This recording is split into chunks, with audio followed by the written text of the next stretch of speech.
ai cũng chọn việc nhẹ nhàng, gian khổ biết dành phần ai cũng một thời trẻ trai, cũng từng nghĩ về đời mình.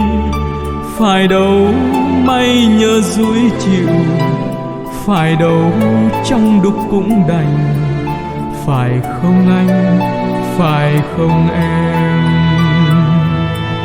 Chân lý thuộc về mọi người, không chịu sống đời nhỏ nhoi. Xin hát về bạn bè tôi, những người sống vì mọi người, ngày đêm canh giữ đất trời, rạng rỡ như rừng mai nở chiều xuân.